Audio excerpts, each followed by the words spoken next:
स्वागत है आपका हमारे थर्ड चैप्टर में ह्यूमन रिप्रोडक्शन जिसमें हम आज पढ़ने जा रहे हैं मेल रिप्रोडक्टिव सिस्टम। तो उससे पहले हम अब रिप्रोडक्टिव इवेंट्स चेक कर लेते हैं कि रिप्रोडक्शन के टाइम कौन कौन से इवेंट्स होते हैं जो कि हमें हमारे बॉडी में होते हैं। तो सबसे पहले है गैमेटोजेनेसिस। गैमेटोजेनेसिस मतलब क्या होता है? Formation of gamete. जहाँ भी वर्ड जेनेसिस आता है तो आपको वहीं समझ जाना है कि यहाँ पे फॉर्मेशन की बात हो रही है। जेनेसिस का मतलब ही होता है मतलब फॉर्म करना, फॉर्मेशन करना। तो गैमेटोजेनेसिस है यहाँ पे। तो गैमेटोजेनेसिस का में क्या होता है? Formation of sperm and ovum, हमारे गैमेट्स के फॉर्मेशन। तो मेल गैमेट हमारे क्या है? स्पर्म है, और फीमेल गैमेट हमारे क्या है? ओवम है। तो ओवम और स्पर्म के जो फॉर्मेशन होते हैं उनको हम लोग क्या कहते हैं? गैमेटोजेनेसिस। तो ये हमारा फर्स्ट इवेंट है। सेकेंड इवेंट है इंसेमिनेशन। इंसेमिनेशन क्या होता है? जिस प्रोसेस में स्पर्म जो है वो फीमेल बॉडी के अंदर जाता है, फीमेल जेनाइटल ट्रैक्ट के अंदर जाता है, उसको हम क्या कहते हैं? इंसेमिनेशन। ठीक है, process in which sperm transfer in female genital tract. फिर है फर्टिलाइजेशन। फर्टिलाइजेशन का मतलब तो आपको पता ही है कि fusion of male and female gametes, जहाँ पे हमारे स्पर्म और ओवम जो है, ओवम मतलब एग जो है हमारे फ्यूज़ करेंगे, उसको हम लोग क्या कहते हैं? फर्टिलाइजेशन कहते हैं। फिर है हमारा इम्प्लांटेशन। इम्प्लांटेशन में क्या होता है कि blastocyst attach to the uterine wall. Blastocyst क्या क्या करते हैं? यूटेराइन वॉल से वो अटैच हो जाते हैं। पर इससे पहले भी क्या एक इवेंट आता है? क्लीवेज। क्लीवेज में क्या होता है कि हमारे जो जाइगोट होते हैं वो क्या होते हैं? वो सिंगल सेल्ड होते हैं, हैप्लॉइड होते हैं। तो वो क्या करते हैं? माइटोटिक डिवीज़न करके वो जो है मल्टी सेलुलर सेल बनाते हैं, जिसको हम कहते हैं ब्लास्टोसिस्ट। तो वही ब्लास्टोसिस्ट फिर क्या होता है? इम्प्लांटेशन में वही ब्लास्टोसिस्ट यूटेराइन वॉल से क्या करते हैं? अटैच हो जाते हैं। ठीक है। फिर गेस्टेशन। गेस्टेशन में क्या होता है? एम्ब्रॉयनिक डेवलपमेंट होता है, जो एम्ब्रियो होता है उसकी डेवलपमेंट होती है। ठीक है। और फिर पार्चुरेशन। पार्चुरेशन में क्या होता है? Delivery of the baby. Baby हमारे बॉडी से बाहर जाता है। तो ये सारे इवेंट्स हैं जो हमें ह्यूमन रिप्रोडक्शन में पढ़ने हैं। तो चलिए आगे देखते हैं। तो सबसे पहले ह्यूमन रिप्रोडक्शन में क्या हमें जानना है कि जो प्राइमरी सेक्स ऑर्गन्स हमारे ह्यूमन बॉडी में होते हैं वो मेल में क्या होते हैं? टेस्टिस होते हैं, और फीमेल में क्या होते हैं? ओवरीज होते हैं। ठीक है। टेस्टिस के अंदर ही क्या होता है? हमारा जो मेल गैमेट्स होते हैं। ठीक है। और ओवरीज के अंदर हमारे फीमेल गैमेट होते हैं। ठीक। तो टेस्टिस एंड ओवरी क्या है? Primary sex organs, sexual organs है। ठीक है। फिर है the male and female have different secondary sexual features for accessory sex organ. फिर क्या है? हमारे बॉडी में और भी फीचर्स होते हैं जो फीमेल और मेल में अलग अलग होते हैं। जैसे कि मेमोरी ग्लैंड का ग्रो होना। तो मेमोरी ग्लैंड जो है वो फीमेल में ग्रो होता है पर मेल में नहीं होता है। तो ये सब क्या होते हैं? ये सब हमारे सेकेंडरी सेक्सुअल फीचर्स होते हैं। ठीक है। लाइक दाढ़ी आना, मूंछ आना, ये क्या होता है? मेल्स में आते हैं पर फीमेल्स में नहीं आते हैं। तो ये सारे हो गए हमारे सेकेंडरी सेक्सुअल फीचर्स। और प्राइमरी में आपको पता है कि टेस्टिस एंड ओवरी। तो इसलिए ह्यूमन क्या होता है? सेक्सुअली डाइमॉर्फिज्म होता है। ठीक है। क्योंकि फीमेल्स के अलग अलग सेक्सुअल कैरेक्टरिस्टिक्स होते हैं और मेल के अलग अलग सेक्सुअल कैरेक्टरिस्टिक्स होते हैं, इसलिए हम इन्हें सेक्सुअल डाइमॉर्फिज्म कहते हैं। ओके। फिर आज हमें पढ़ना है मेल रिप्रोडक्टिव सिस्टम के बारे में। पहले हम इसको अच्छे तरीके से पढ़ेंगे, फिर हम फीमेल रिप्रोडक्टिव सिस्टम को पढ़ेंगे, एंड देन आगे चल के फिर फर्टिलाइजेशन का प्रोसेस और ये सारे जो इवेंट्स हैं वो धीरे धीरे करके हम क्लियर करेंगे। तो पहले है हमारा मेल रिप्रोडक्टिव सिस्टम। ये कहाँ पे प्रेजेंट होता है? ये पेल्विस रीजन में प्रेजेंट होता है। ठीक है, जिसको हम हिंदी में श्रोनी कहते हैं। ठीक है। फिर male reproductive includes the testis. Male reproductive क्या क्या उसके अंदर होता है? तो उसके अंदर टेस्टिस होता है, उसके अंदर बहुत सारे एसेसरी डक्ट्स होते हैं, बहुत सारे एसेसरी ग्लैंड्स होते हैं, और स्क्रोटम होते हैं, और पेनिस होते हैं। ठीक है। ये सारे मिलके क्या मेल रिप्रोडक्टिव सिस्टम बनाते हैं। तो सबसे पहले हम आगे चल के पढ़ते हैं पेनिस के बारे में। टेस्टिस के बारे में पहले पढ़ते हैं। चलिए, टेस्टिस क्या है? Situated outside the abdominal cavity inside a pouch called scrotum. Testis क्या हमारे एब्डोमिनल कैविटी के आउटसाइड में होता है। ठीक है। एब्डोमिनल कैविटी के आउटसाइड का ये मतलब है कि वो हमारे बॉडी के बाहर होता है, हमारे बॉडी के अंदर नहीं होता है, बाहर होता है। और एक वो पाउच में एक के अंदर होता है, जिस पाउच को हम क्या कहते हैं, स्क्रोटम कहते हैं, ठीक है। तो अब स्क्रोटम का क्या काम है, क्यों टेस्टिस स्क्रोटम के अंदर होता है, ये अभी हमें जानना है। स्क्रोटम क्या है, एक्स्ट्रा एब्डोमिनल सैक है। एक्स्ट्रा एब्डोमिनल सैक है क्योंकि वो हमारे बॉडी के बाहर एक एक्स्ट्रा पार्ट है, तो इसलिए हम उसको क्या कहते हैं, एक्स्ट्रा एब्डोमिनल सैक कहते हैं, जो क्या करता है, जो दोनों टेस्टिस को अपने अंदर रखता है, इसलिए उसको हम क्या कहते हैं, हाउस ऑफ द टेस्टिस, ठीक है, houses both the testis. It consist of loose skin and superficial fascia. ये क्या चीज़ का बना हुआ होता है, लूज स्किन का, ठीक है। वहाँ की स्किन बहुत लूज होते हैं। और सुपरफिशियल फैसिया का क्या मतलब है, continuous layer of loose connective tissue that connect the skin to the underlying muscles. क्या होता है कि इस तरीके से लूज़ कवरिंग होता है जो कि हमारे स्किन से, हमारे बॉडी से जुड़ी हुई होती है, ठीक है। Connects the skin to underlying muscle, हमारे बॉडी का जो अंदर मसल होता है या बोन होता है, उससे वो स्किन जो होती है, वो लूज स्किन, वो जुड़ी हुई होती है। उसी को हम क्या कहते हैं, सुपरफिशियल फैसिका, ठीक है। तो ये क्या चीज़ से बना हुआ होता है, लूज स्किन और सुपरफिशियल फैसिका से बना हुआ होता है। फिर हमारे टेस्टिस क्या होते हैं, वो 3 लेयर से घिरे हुए होते हैं, ठीक है। सबसे पहला उसका आउटर लेयर को हम लोग क्या कहते हैं, ट्यूनिका वेजिनैलिस, और उसके मिडिल लेयर को tunica albuginea, and third and the last inner layer tunica vasculosa, ठीक है। लाइक ये हमारे टेस्टिस हैं, ठीक है। तो टेस्टिस जो है उसका आउटर मोस्ट लेयर क्या होगा, ट्यूनिका वेजिनैलिस, फिर उसके अंदर क्या होगा, मिडिल लेयर उसका ट्यूनिका एल्बुजिनिया, फिर उसके अंदर क्या होता है, ट्यूनिका वेस्कुलोसा। तो 3 लेयर होते हैं, 3 प्रोटेक्टिव कवरिंग होते हैं जो हमारे टेस्टिस को प्रोटेक्ट करते हैं। क्यों टेस्टिस को प्रोटेक्शन की क्यों इतनी ज़रूरत होती है कि 3 प्रोटेक्टिव लेयर्स होते हैं, क्योंकि टेस्टिस जो होता है वो हमारे बॉडी के आउटसाइड होता है, हमारे बॉडी के अंदर नहीं होता, वो बाहर होता है। तो जिसके वजह से क्या होता है कि उसके डैमेज होने के चांसेस ज़्यादा होते हैं। तो कोई भी चीज़ ऐसी होती है जिसके डैमेज होने के चांसेस ज़्यादा होते हैं, तो पहले ही से उसके पास क्या होता है, मतलब भगवान का दिया हुआ प्रोटेक्टिव लेयर उसके पास होता है जो उसको पहले से प्रोटेक्ट करता है। तो इसलिए इसके पास 3 प्रोटेक्टिव लेयर हैं। पहला tunica vaginalis, tunica albuginea and tunica vasculosa. कौन कौन से ये चीज़ आपको ध्यान में रखना है कि ट्यूनिका वेजिनैलिस जो है वो आउटर लेयर है, ट्यूनिका एल्बुजिनिया मिडिल लेयर है, और ट्यूनिका वेस्कुलोसा इनर लेयर है, ठीक है।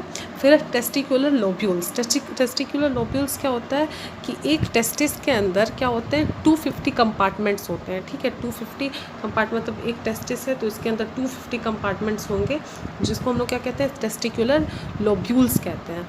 And each testicular lobules, each compartment में, एक कंपार्टमेंट में क्या होता है, 2-3 हाईली कॉइल्ड सेमनीफेरस टिब्यूल्स होते हैं। एक कंपार्टमेंट में क्या 2-3 हाईली कॉइल्ड सेमनीफेरस टिब्यूल्स होंगे, जो क्या करते हैं, स्पर्म को प्रोड्यूस करते हैं। हम स्पर्म फॉर्मेशन कहाँ होता है, स्पर्म फॉर्मेशन हमारे सेमनीफेरस टिब्यूल्स में होता है, ठीक है। Each seminiferous tubules contain 2 type of cell.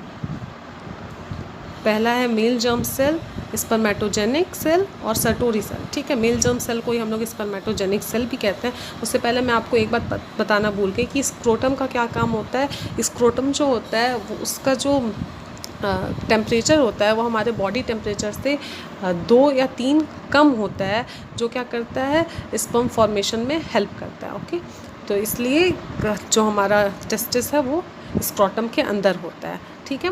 तो अगर कभी भी फंक्शन आएगा कि स्क्रोटम का क्या फंक्शन है, तो स्क्रोटम का यही फंक्शन है कि वो क्या करता है, वो अपने टेम्परेचर को हमारे बॉडी टेम्परेचर के कंपैरिजन में 2 डिग्री सेल्सियस कम रखता है, जिससे फॉर्मेशन ऑफ स्पर्म ईजिली होता है, ठीक है। अगर ऐसा कभी क्वेश्चन आता है कि क्यों, अगर टेम्परेचर ज़्यादा होगा तो फिर क्या होगा, अगर टेम्परेचर ज़्यादा होते हैं तो स्पर्म के डैमेज होने के चांसेस बहुत ज़्यादा बढ़ जाते हैं।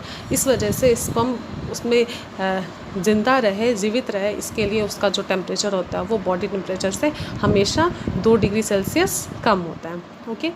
तो चलिए अब हम लोग पढ़ते हैं सेमनीफेरस टिब्यूल्स में जो 2 सेल होते हैं, 2 टाइप के सेल, उनका क्या काम है। पहले तो एक बार हम लोग डायग्राम चेक कर लेते हैं। लाइक दिस इज टेस्टिस, ठीक है, ये टेस्टिस है। इसके अंदर क्या है, 250 कंपार्टमेंट्स हैं, 250 कंपार्टमेंट, जिसको हम लोग क्या कहते हैं, टेस्टिकुलर लोब्यूल्स, ठीक है, टेस्टिकुलर लोब्यूल्स। यहाँ पे स्पेस कम है इसलिए मैं TL लिख रही हूँ, आप लोग समझ जाइएगा। तो एक टेस्टिकुलर लोब्यूल्स में क्या होता है कि 3 या 4 सेमनीफेरस टिब्यूल्स प्रेजेंट होते हैं, कॉइल्ड जो कि इस तरीके से कॉइल्ड होते हैं, ठीक है, हाईली कॉइल्ड होते हैं, तो वो प्रेजेंट होते हैं, जिनको हम लोग क्या कहते हैं, सेमनीफेरस टिब्यूल्स, सेमनीफेरस टिब्यूल्स, ठीक है। अब इनके अंदर क्या होता है, इनके अंदर दो टाइप के सेल पाए जाते हैं, एक होता है मेल जर्म सेल, जिनको हम लोग स्पर्मेटोगोनिया भी कहते हैं, स्पर्मेटोगोनिया, और एक होता है सर्टोली सेल। तो मेल जर्म सेल का क्या काम है, नाम से ही आपको पता चल रहा है कि मेल जर्म सेल स्पर्मेटोगोनिया, तो ये क्या करते हैं, फॉर्मेशन ऑफ स्पर्म, यहाँ पे स्पर्म फॉर्म होता है, ठीक है। और सर्टोली सेल का क्या काम है, स्पर्म को न्यूट्रिशन प्रोवाइड करना है, स्पर्म को जिससे एनर्जी मिले, इसलिए उसको न्यूट्रिशन प्रोवाइड करता है, ओके।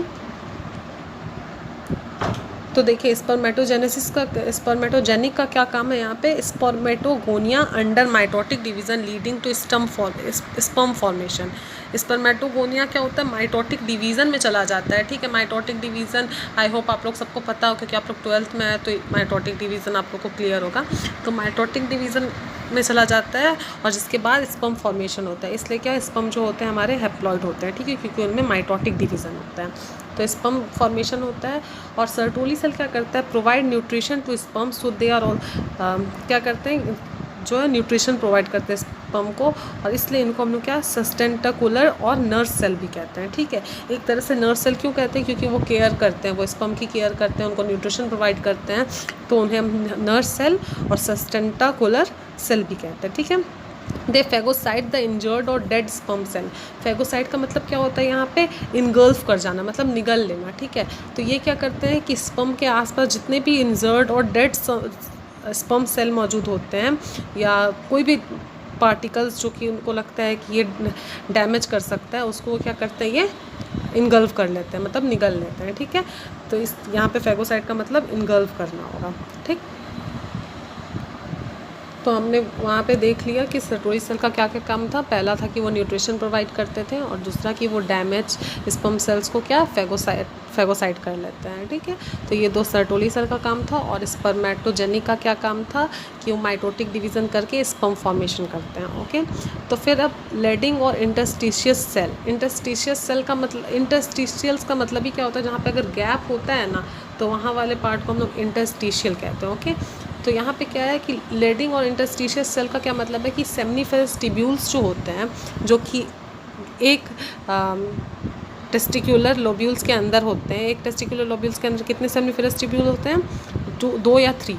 तो वो दोनों लोग जो 2 सेमनीफेरस टिब्यूल्स के बीच में जो गैप होते हैं, ठीक है, वहाँ पे जो सेल पाए जाते हैं, some endocrine cells are found between seminiferous tubules in inter tubular space. जैसे ये देखें, ये आपका हो गया टेस्टिस, ठीक है। टेस्टिस क्या, आप इसको टेस्टिकुलर लोब्यूल्स तब तक मान लीजिए, टेस्टिकुलर लोब्यूल है, और इसके अंदर क्या है, सेमनीफेरस टिब्यूल्स, ठीक है, सेमनीफेरस टिब्यूल्स। तो इन दोनों के बीच में जो ये गैप है, इस गैप को हम लोग क्या कहते हैं, इंटरट्यूबुलर स्पेस। तो इंटरट्यूबुलर स्पेस में भी सेल पाए जाते हैं। हमारा बॉडी है, तो हमारे बॉडी में क्या हर जगह वो क्या सेल का ही बना हुआ है, तो सेल तो पाए जाएंगे ही।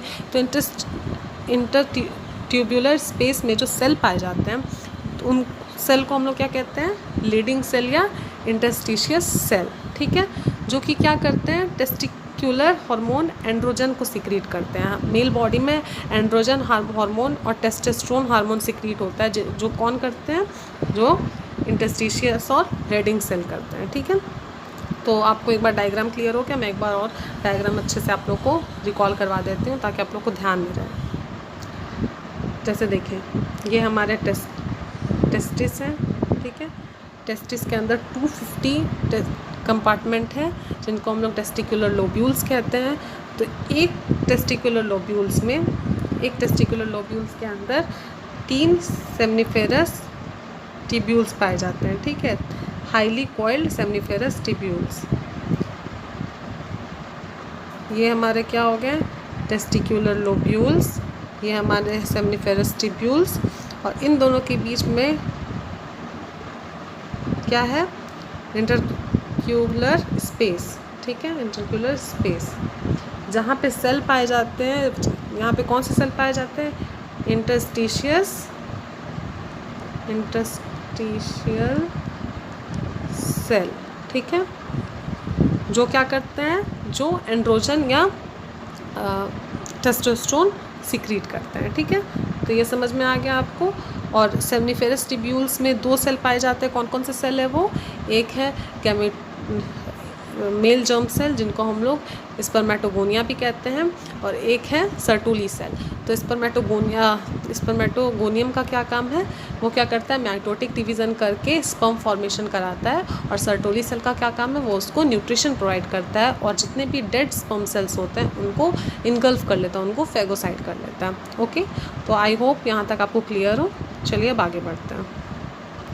अब हमें क्या पढ़ना है? एसेसरी डक्ट्स के बारे में पढ़ना है, ठीक है। डक्ट्स मतलब क्या होता है? जो फ्लो करने के लिए जो स्पेस होते हैं, गली टाइप का जो होता है, उसको हम लोग क्या कहते हैं? डक्ट्स कहते हैं, ठीक है। तो एसेसरी डक्ट्स में पढ़ना है। तो मेल्स में कौन कौन से एसेसरी डक्ट्स होते हैं? पहला है रेटेटेस्टिस, दूसरा है वासा इफ्रेंशिया, फिर epididymis, and fourth one vas deferens, ठीक है। तो अब एक एक करके समझते हैं कि किस तरीके से इसमें फ्लो होता है। स्पर्म का मतलब सीमेन का, sperm is not a correct word, semen का फ्लो किस तरीके से होता है। अब देखिए, सेमनीफेरस ट्यूब्यूल में क्या होता है? स्पर्म बन जाते हैं, स्पर्म बनते हैं, फिर वो क्या करते हैं? वो वासा इफ्रेंशिया में ओपन होते हैं, ठीक है। किसके थ्रू? रेटेटेस्टिस के थ्रू।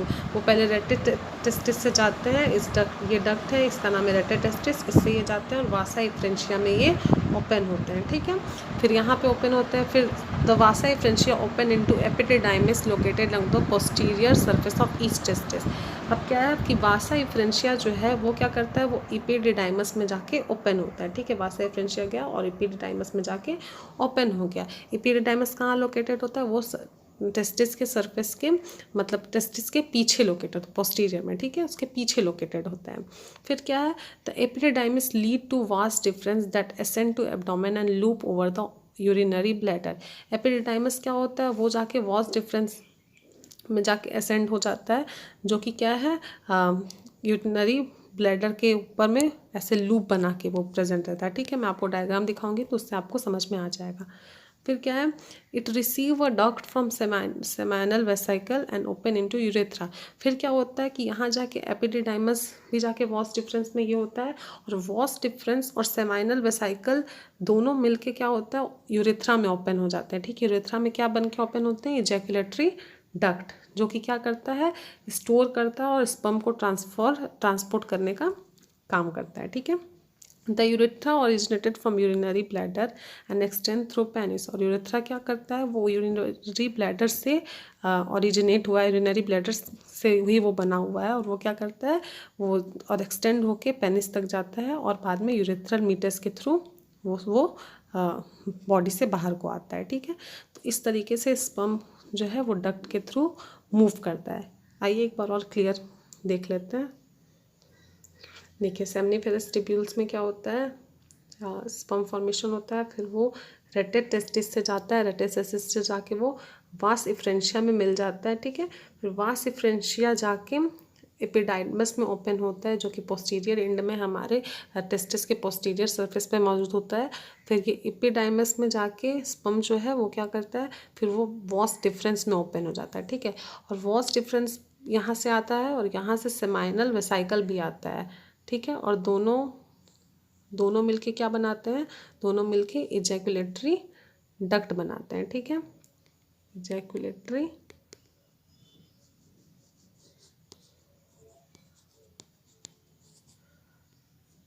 डक्ट बनाते हैं और जाके यूरेथ्रा में ओपन हो जाते हैं, ठीक है। फिर यूरेथ्रा के थ्रू उसके बाद वो पेनिस को जाता है, और फिर वो बॉडी के बाहर जाता है, ठीक है। तो इस तरीके से सबसे पहले रेटिटेस्टिस के बाद वासा इफ्रेंशिया के बाद एपिडिडाइमिस के बाद वॉस डिफरेंस, फिर यहाँ से सेमाइनल वेसिकल आता है, दोनों मिलके इजैकुलेटरी डक्ट, एंड फिर यूरेथ्रा में। ओके, तो हमने एसेसरी डक्ट्स अपने पढ़ लिए। अब हम एसेसरी ग्लैंड्स के बारे में पढ़ेंगे, ठीक है।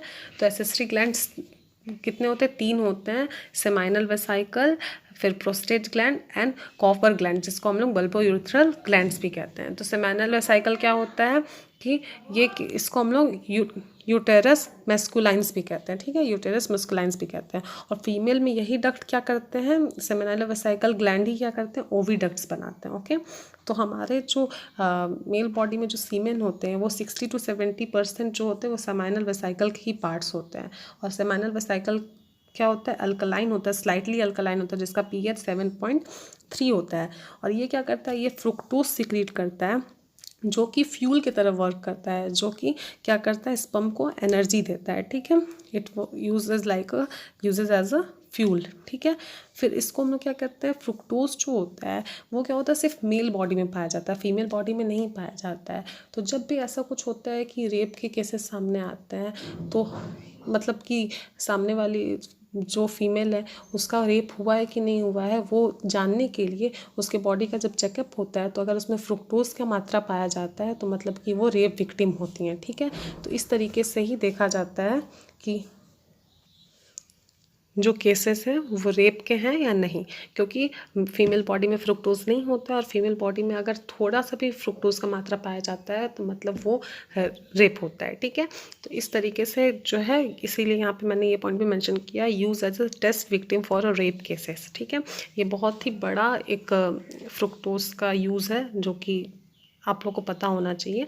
तो फिर सेमिनल वेसिकल में बस इतने ही पॉइंट्स हैं कि उन्हें यूटेरस मैस्कुलाइंस भी कहते हैं, और फीमेल में जो ये सेमिनल वेसिकल है ये क्या करते हैं, ओविडक्ट बनाते हैं, ठीक है।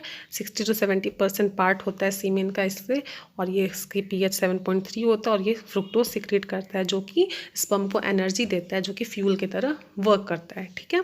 अब आगे चलते प्रोस्टेट ग्लैंड में। हाँ, तो प्रोस्टेट ग्लैंड क्या है, प्रोस्टेट ग्लैंड जो है it is located below the urinary bladder, urinary bladder के नीचे ये प्रेजेंट होता है, जो कि ये भी क्या होता है, स्लाइटली अल्काइन होता है, और slightly alkaline prostatic fluid secrete करता है, ठीक है, जो क्या करता है, एक्टिवेशन ऑफ स्पर्म, जो है स्पर्म को एक्टिव करता है, ठीक है। तो इसका क्या काम है, ये क्या सिक्रीट करता है, प्रोस्टेटिक फ्लूइड सिक्रीट करता है जो कि स्पर्म को एक्टिव करता है, और ये भी स्लाइटली अल्काइन ही होता है, और it makes 30% part of the semen. Semen जो होता है, सीमेन के अंदर 30 to 70% किसका होता है, सेमिनल वेसिकल का पार्ट होता है, एंड 30% प्रोस्टेट ग्लैंड का पार्ट होता है, ठीक है। समझ में आ गया आपको सेमिनल वेसिकल और प्रोस्टेट ग्लैंड का, ठीक है। फिर क्या है, कॉपर्स ग्लैंड, कॉपर्स ग्लैंड को हम लोग बल्बो यूरेथ्रल ग्लैंड भी कहते हैं। ये क्या होता है, ये पेयर में होता है, ठीक है। ये क्वेश्चन आता है कि इनमें से कौन सा ग्लैंड है जो पेयर में होता है, ठीक है। तो आपको इसका जवाब देना होगा कि कॉपर्स ग्लैंड, या ऑप्शन में अगर बल्बो यूरेथ्रल ग्लैंड है तो बल्बो यूरेथ्रल ग्लैंड, ठीक है। अब ये क्या करता है, ये विस्कस म्यूकस सिक्रीट करता है जो कि लुब्रिकेंट का काम करता है, जो कि पेनिस को लुब्रिकेट करता है, ठीक है। ये भी क्या होता है, अल्कलाइन होता है। और ये क्या करता है कि ये अल्कलाइन क्यों होता है, क्योंकि ये जो पैसेज होता है, ठीक है, मतलब जिस पैसेज से स्पर्म मूव करते हैं उस पैसेज में जो भी अगर कुछ भी एसिडिक है तो उसको क्या करता है, ये उसको क्लीन करता है और स्पर्म के मूवमेंट को इजी बनाता है, ठीक है। तो कॉपर्स ग्लैंड में का क्या काम है, ये भी हमारा क्लियर हो गया। ये क्या सिक्रेट करता है, विस्कस म्यूकस सिक्रेट करता है जो स्पर्म को लुब्रिकेट करता है। और ये क्या करता है, स्पर्म के पैसेज में अगर कहीं भी एसिडिक होता है कुछ तो उसको वो क्लीन करके और स्पर्म के मूवमेंट को ईजी बनाता है, ठीक है। तो यहाँ पे यही, it is slightly alkaline which destroy the acidity of the urethra and clean it for movement of sperm. Urethra में जो भी एसिडिटी होता है उसको वो क्लीन करके और मूवमेंट ऑफ स्पर्म के मूवमेंट को इजी बनाता है, ओके। फिर है सेमाइनल प्लाज्मा। सेमाइनल प्लाज्मा क्या होता है, सिक्रीशन ऑफ एसेसरी ग्लैंड, मतलब एसेसरी ग्लैंड्स 3 है, seminal vesicle, prostate gland and Cowper's gland. तो ये तीनों जो भी सिक्रीट करते हैं, जैसे सेमाइनल वेसिकल क्या फ्रुक्टोज सिक्रीट करता है, फिर प्रोस्टेट ग्लैंड क्या प्रोस्टेटिक फ्लूइड सिक्रीट करता है, और कॉपर्स ग्लैंड क्या करता है, वो विस्कस म्यूकस सिक्रीट करता है। तो ये सारे जो सिक्रीशन है ये मिलके क्या कहलाते हैं, सेमाइनल प्लाज्मा कहलाते हैं। और सीमेन क्या होता है, सीमेन जो होता है वो सारे सेमाइनल प्लाज्मा प्लस स्पर्म, इन दोनों के मिक्सचर को, स्पर्म प्लस सेमाइनल प्लाज्मा के मिक्सचर को क्या कहते हैं हम लोग, सीमेन कहते हैं, जिसका pH क्या होता है 7.2 टू 7.7। तो इसीलिए मैंने हर जगह सीमेन वर्ड यूज़ किया, क्योंकि क्या होता है कि मूवमेंट जो होता है वो सीमेन का होता है, ठीक है, वो स्पर्म का नहीं होता है। स्पर्म सिर्फ अकेला मूव नहीं करता है, स्पर्म जो है वो सेमाइनल प्लाज्मा के साथ मूव करता है। इसीलिए जो हमारे डक्ट के थ्रू जो मूवमेंट होता है वो सीमेन का मूवमेंट होता है, ठीक है। सीमेन क्या होता है, सीमेन पहले रेटिटेस्टिस जाता है, रेटिटेस्टिस से वासा एफ्रेंशिया जाता है, वासा एफ्रेंशिया से फिर वो एपिडिडाइमस जाता है, एपिडिडाइमस से फिर वॉस डिफरेंस जाता है। तो ये जो मूवमेंट होता है ये सीमेन का मूवमेंट होता है, ये स्पर्म का मूवमेंट नहीं होता है। तो इस चीज़ को आप अपने माइंड में क्लियर कर लीजिए। अब आगे क्या है, एक्सटर्नल जेनाइटल। एक्सटर्नल जेनाइटल क्या होता है, पेनिस जो है वो एक्सटर्नल जेनाइटल है, ठीक है, मतलब वो हमारे बॉडी के बाहर है, इसलिए इसको एक्सटर्नल जेनेटिलिया कहते हैं, okay. It is made up of special tissue corpus spongiosum and corpora cavernosa, ठीक है। ये किस टिश्यू का बना हुआ होता है, कॉर्पस स्पॉन्जियोसम, जो कि एक होते हैं जो वेंट्रल पोजीशन पे होते हैं, ठीक है, और कॉर्पोरा कैवर्नोसा 2 होते हैं, ठीक है। तो ये आपको याद रखना है कि कौन से टिश्यू कितने होते हैं, ठीक है। कॉर्पस स्पॉन्जियोसम 1 होते हैं और कॉर्पोरा कैवर्नोसा 2 होते हैं, ठीक है। ये आपको हम मतलब अक्सर निट में या एपीएमटी में ये आपसे पूछता है, ठीक है। This tissue help in erection of penis to facilitate insemination के लिए, मतलब कि ट्रांसफ़र अब करना होता है जब हमें सीमेन स्पर्म को फीमेल की बॉडी में, तो उसके लिए ये क्या करता है, पेनिस का इरेक्शन करने में ये टिश्यू हेल्प करता है, ठीक है। The enlarge end of penis is called glans penis. जो पेनिस का जो इनलार्ज एंड होता है, जो ये एंड होता है, इसको हम लोग क्या कहते हैं, ग्लैंस पेनिस कहते हैं, ठीक है। और ये क्या होता है, कवर्ड होता है लूज फोल्ड से, ठीक है, लूज फोल्ड से कवर होता है, जिसको हम लोग क्या कहते हैं, फोर स्किन कहते हैं, ठीक है। तो यहाँ हमारा मेल रिप्रोडक्टिव सिस्टम जो है वो कंप्लीट हुआ। मेल रिप्रोडक्टिव सिस्टम में हमने पढ़ा कि किस तरीके से एसेसरी डक्ट्स वर्क करते हैं, किस तरीके से एसेसरी ग्लैंड्स वर्क करते हैं, और फिर मतलब कैसे कैसे सीमेन का मूवमेंट होता है हमारे बॉडी में, ठीक है। तो ये एक path of sperm through the male body में स्पर्म का पाथ कैसे है, ये हमेशा आपके नीट एग्जाम में पूछता है। तो ये आपको इसका जो अरेंजमेंट है वो आपको याद रखना है कि सबसे पहले क्या होता है, सेमिनिफेरस टिब्यूल्स में क्या होता है कि स्पर्म जो होते हैं वो फॉर्म होते हैं, फॉर्मेशन ऑफ स्पर्म होता है, ठीक है। फिर वो क्या होता है, वो रेटिटेस्टिस में चला जाता है, रेटिटेस्टिस में जाने के बाद फिर वो ओपन होता है वासा एफ्रेंशिया में, फिर वो वासा एफ्रेंशिया के बाद एपिडिडाइमस में आता है, एपिडिडाइमस के बाद वो वास डिफरेंस में आता है, वास डिफरेंस जब यहाँ से जाता है तो अपोजिट साइड से क्या होता है कि सेमाइनल वेसाइकल पे आता है, और वो दोनों मिलके क्या करते हैं, इजैकुलेटरी डक्ट में ओपन हो जाते हैं, और इजैकुलेटरी डक्ट फिर यूरेथ्रा में आता है, और लास्ट में वो पेनिस के थ्रू हमारे बॉडी से आउट होता है, ठीक है। तो ये हम स्पर्म के बाहर जाने का पाथ है। तो ये बिल्कुल इसी फॉर्म में आपको याद रखना है कि seminiferous tubules, then rete testis, then vasa efferentia, then epididymis, फिर वास डिफरेंस। वासा एफ्रेंशिया और वास डिफरेंस में कंफ्यूज नहीं होइएगा, पहले वासा एफ्रेंशिया में जाता है, फिर वास डिफरेंस में आता है, और फिर इजैकुलेटरी डक्ट में, फिर lastly urethra and then penis. तो यहाँ पे हमारा मेल रिप्रोडक्टिव सिस्टम ख़त्म होता है।